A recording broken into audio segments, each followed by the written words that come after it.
And good morning, everyone. Happy Wednesday morning to you, and welcome back to Morning Musings. Here we are, almost, well, maybe May. Yeah, it is, as a matter of fact. Okay, time passes. Thank you so much for joining me. My name is Don K. Preston. I am the president of Preterist Research Institute of Ardmore, Oklahoma. We are continuing our examination of the feast days of Israel, and we've been focused specifically on Colossians chapter 2, 14, 17. Now, I think it's absolutely fascinating. Just this morning, I was reading a post on Facebook in which I am being castigated, criticized, condemned for saying that Colossians chapter 2 does not teach that the law of Moses was nailed to the cross. This particular individual, who has a kind of a long history of, he disappears for a little while and then he pops back up. He's always got something really, really sarcastic, trying to disprove covenant eschatology. He falls on his face, so he disappears again. But he was criticizing me specifically for my view on Colossians chapter 2.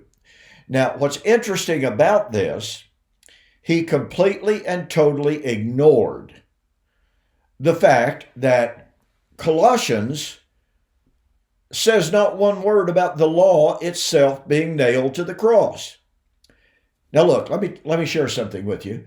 This individual is well aware that the Greek of Colossians chapter 2 is about the handwriting of ordinances.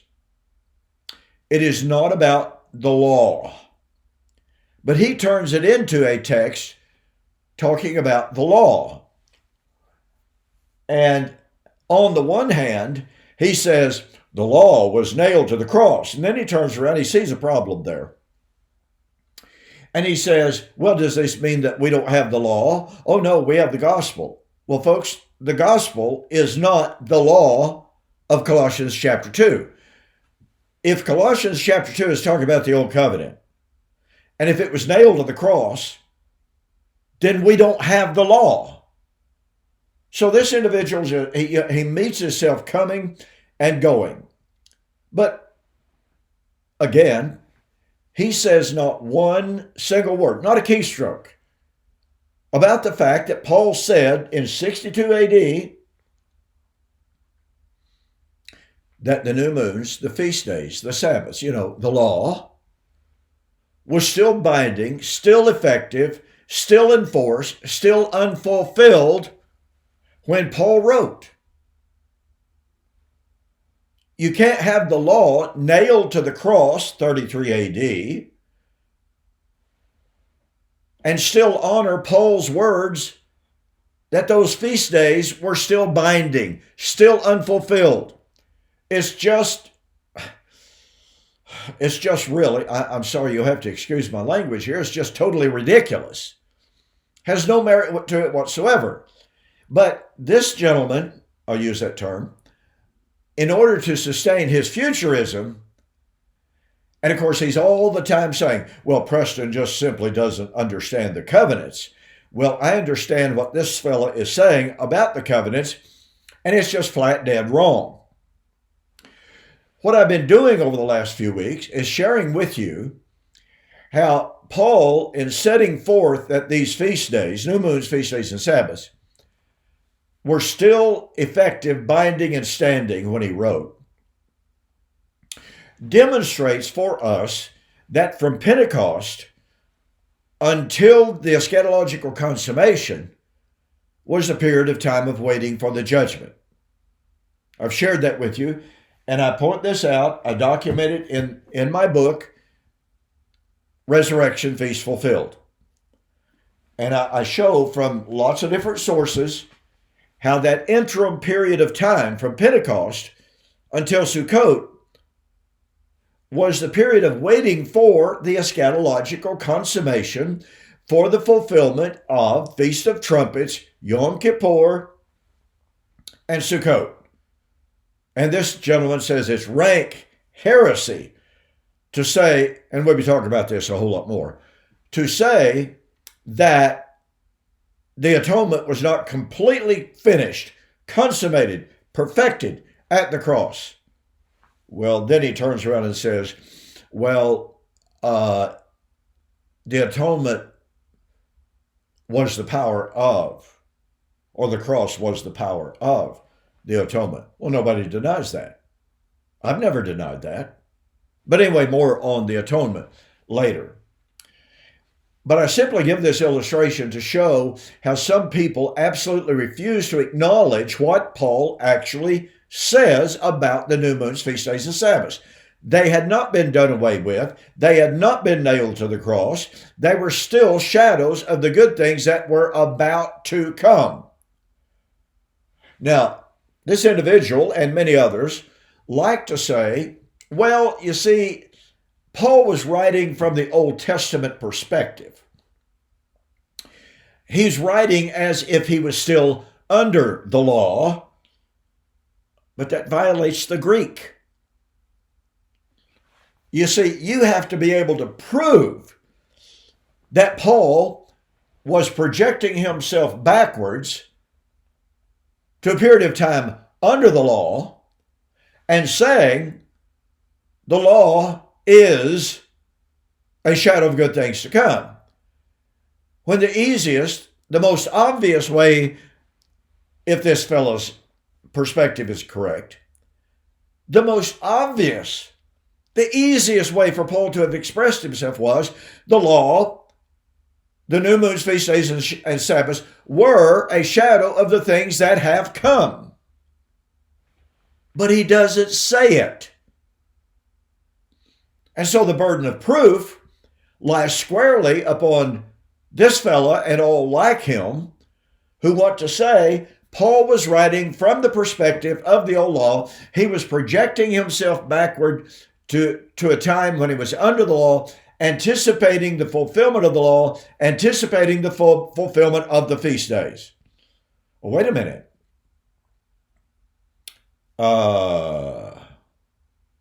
Feast of Trumpet, Yom Kippur, and Sukkot foreshadowed the eschatological consummation, judgment, parousia, resurrection. So if you're going to say that the law was nailed to the cross, you've got to be able to say that it was fulfilled, because not one jot, not one tittle could pass from the law until it was fulfilled. So if it was nailed to the cross, it was fulfilled. But wait. This guy and no one else believes that the judgment, parousia, and resurrection was at the cross. You catch the power of this? He has entrapped himself 12 ways coming and going. And that's what happens when you try to reject the testimony of Scripture. Okay, enough of that, all right? So I've been sharing with you about the period of time from Pentecost onward to Yom Kippur, Yom Teruah, the Day of Judgment. That 40-year period of time, represented and symbolized by the 4 months between Pentecost and Yom Teruah, was called the time of waiting for the judgment. Rosh Hashanah foreshadowed the judgment.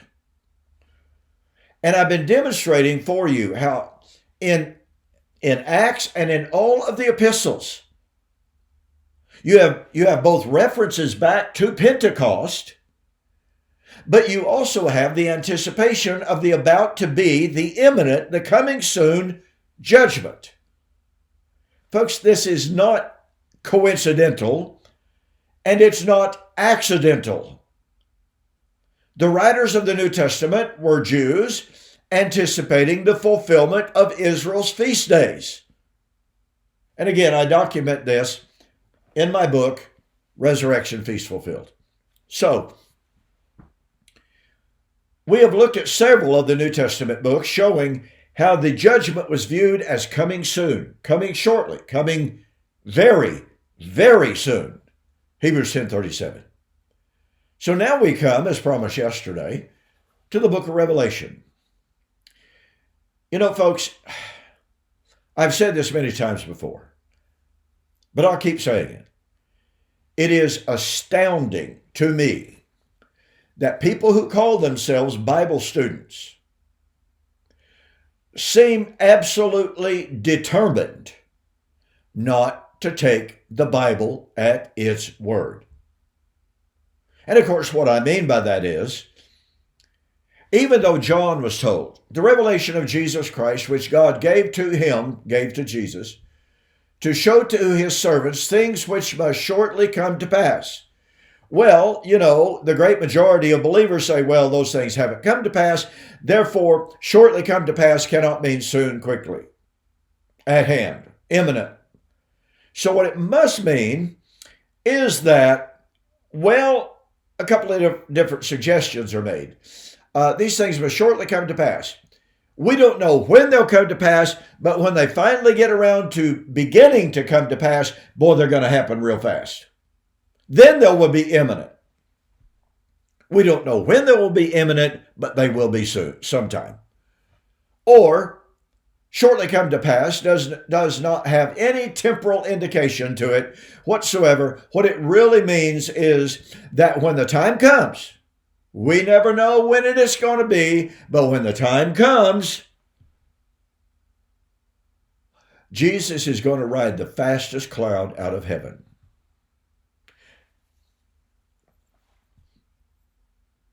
That is an abuse of the Greek. I'll just state it flat out. I've had this out with people who claim to be scholars. But anytime you take the position that the Greek term entarkai simply means rapidity with no indication of when, you are abusing, distorting, and perverting the Greek text. I'll have more to say about this next Monday.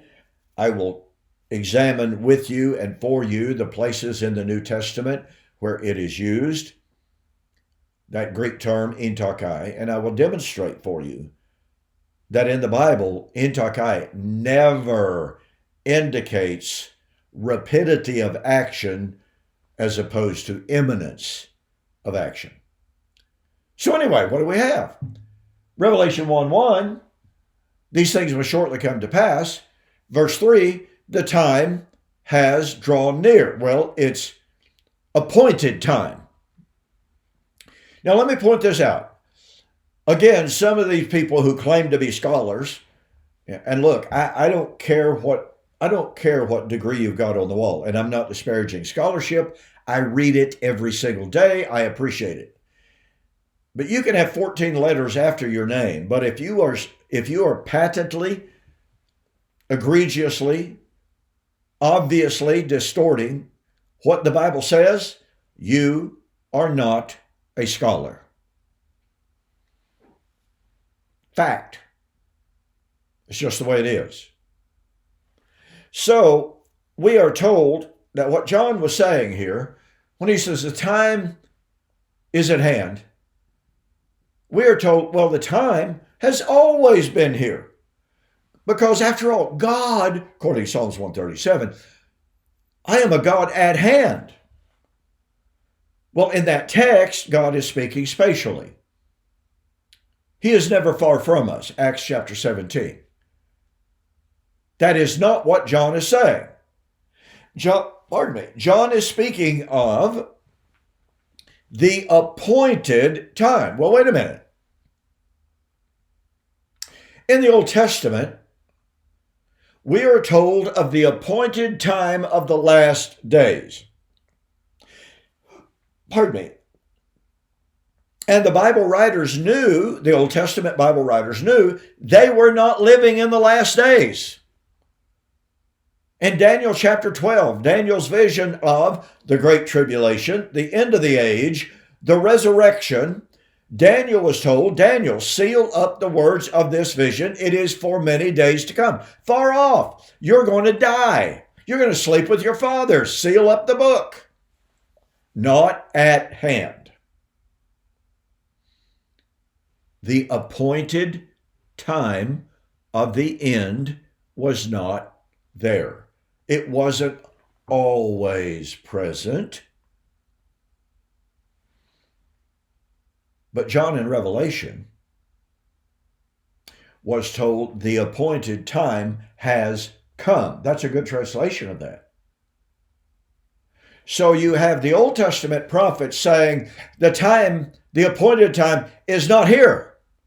It wasn't present in their day, in their time. And you have John being told by the Father, the appointed time has arrived. The appointed time for what? The day of judgment. But I'm out of time. All right? Now, next Monday, like I promised, I'm going to go into the Greek term entokai, and I'm going to show you how the inspired writers of the New Testament use it. Now, is it possible? Is it theoretically possible that the Father in Revelation chapter 1, verse 1, was using entokai in a manner different from the way he used it in all of these other passages?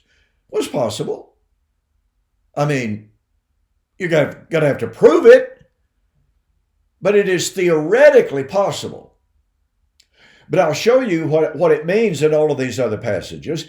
Then I will demonstrate that it's not being used in a different way in the book of Revelation.